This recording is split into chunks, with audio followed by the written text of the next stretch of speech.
National Conference that secured a staggering 42 seats in the 90-member Jammu and Kashmir Assembly has spoken to Republic. We'll play out that conversation for you in a short while from now. A quick check of the headlines first. Haryana की जीत हमारी है, हरियाणा की जीत हमारी है।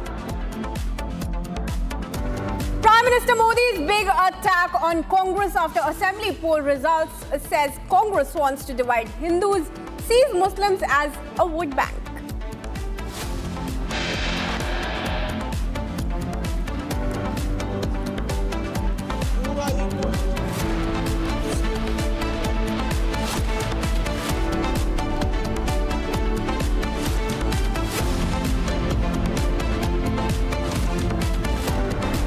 कांग्रेस की सारी साजिशें ध्वस्त हो गई।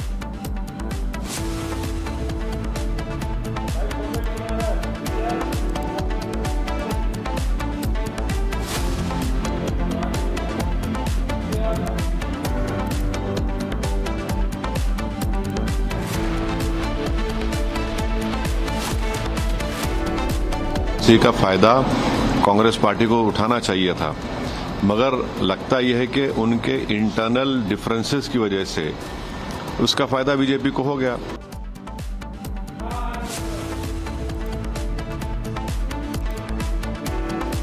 Allies left, National Conference and others double down on Congress call for serious introspection after Haryana defeat. In a mega boost for the National Conference, 5 independents extend support to Omar now. Nayab Saini meets Prime Minister and party top brass. A key meet underway at Dharmendra Pradhan's residence.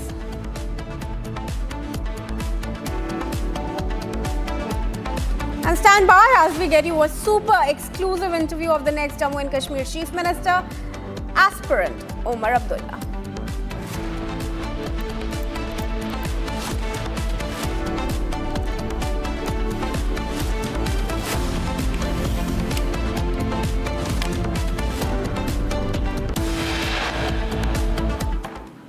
And ladies and gentlemen, the National Conference has swept Srinagar. Now, a day after the National Conference Congress Alliance won a majority in the Jammu and Kashmir Assembly elections, National Conference Vice President Omar Abdullah, who is also the aspirant for the Chief Minister's post, spoke exclusively to Republic in an interview with my colleague Zeenat. Listen into this interaction.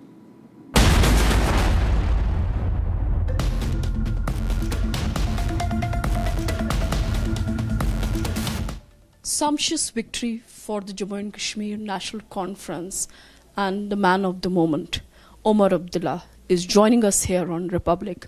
Omar Sahab, thank you so much for talking to Republic. Since Jammu and Kashmir has given a huge mandate to the National Conference, and Farooq Abdullah Sahab has yesterday said that Omar will be the face of the new government if this materializes.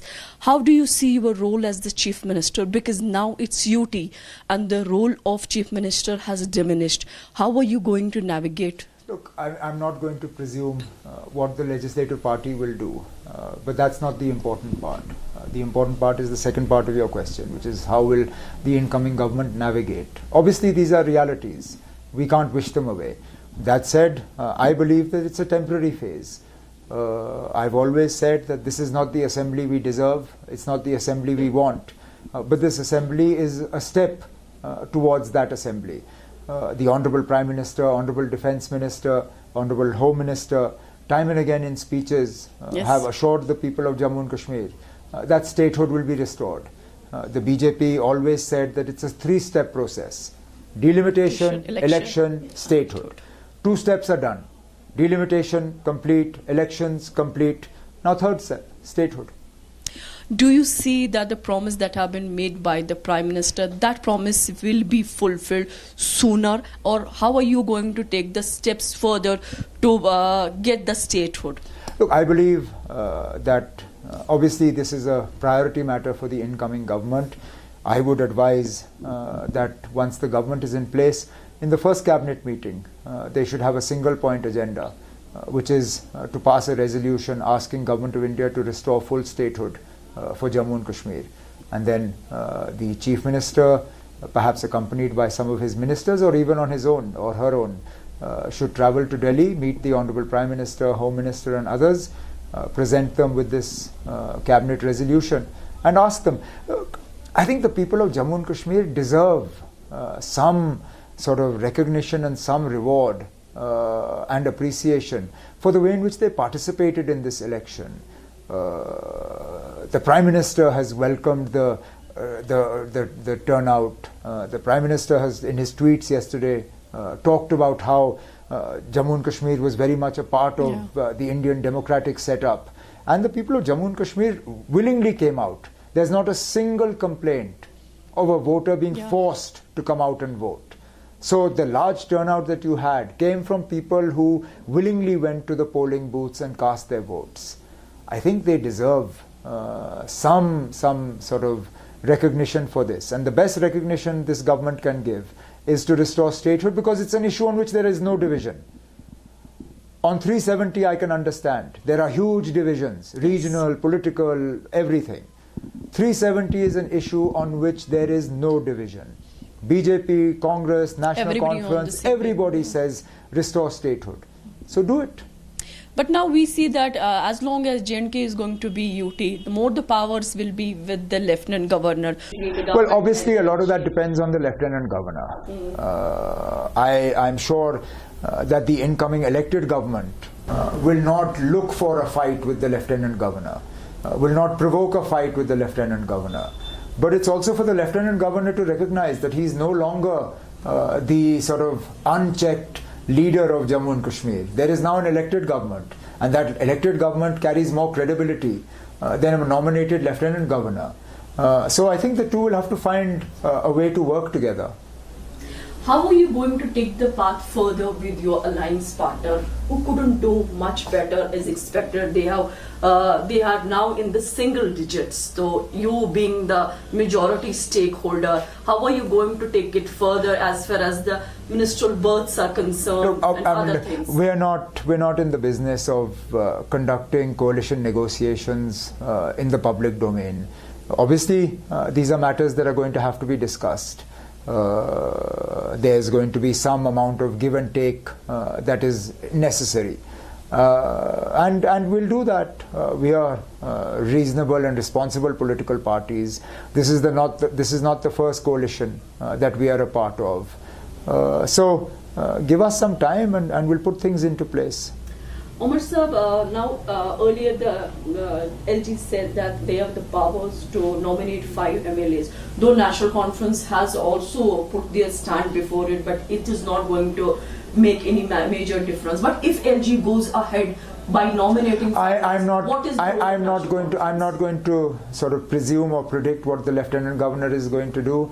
I would actually appeal to their sort of good sense not to do it. Simply because these 5 will make no difference. But if in case... well, then we'll answer this question. We'll answer the question at that time. But it will be unfortunate, because here I am talking about establishing a good working relationship. And yet the first thing they will do is to inject friction into the relationship. Yes. Because obviously them nominating these members is not going to go down well. It's not even, I don't believe it's appropriate, nor is it necessary. And the reason I say this is because these 5 members are not going to change the structure of the assembly. These 5 members are not going to suddenly bring the BJP into the majority.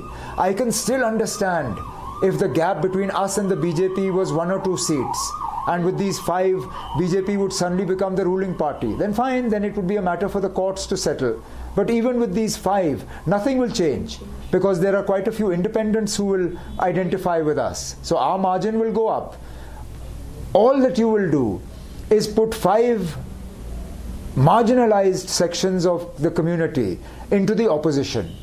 Why shouldn't their voices be in the government? Why shouldn't their nominees be part of the government? Why should they be shunted into the opposition? Now we see that the BJP claims that their vote share has increased more than 2%.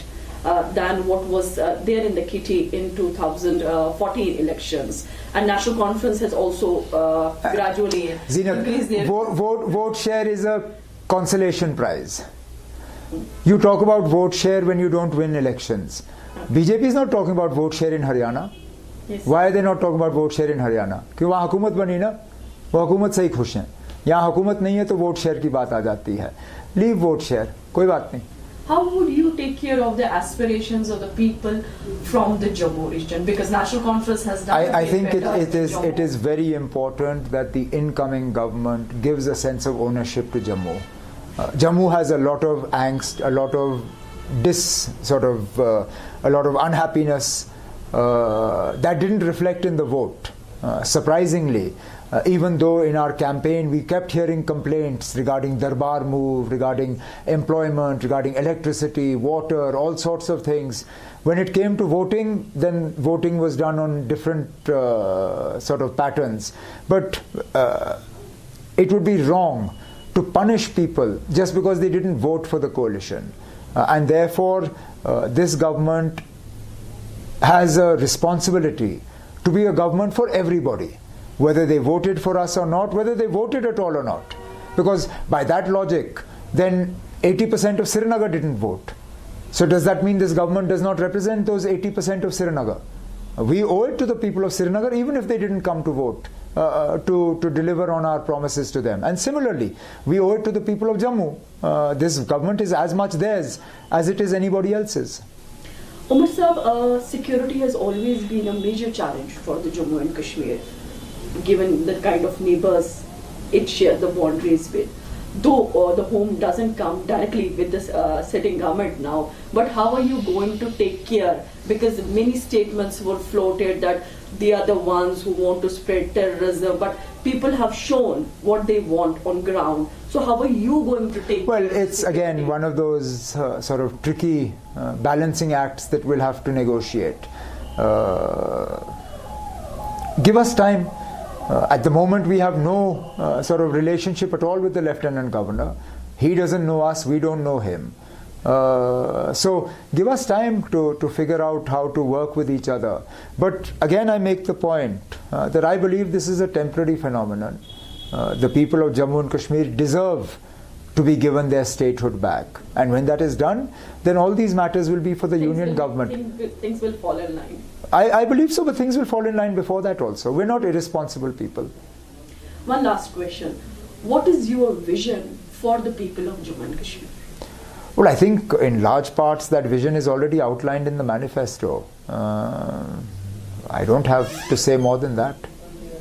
Anything that you want to focus if you assume the chair? I think there are far too many things we want to focus on. The thing will be, what should we put on the back burner, because there are so many issues that trouble people, and obviously we will have to address as many of them as possible. If you can name. Oh, far too many to mention, but I mean, you live here, you know what those issues are. I'm grateful for joining us here, for talking to Republic and sharing your vision. Thank you so much, Omar Abdullah.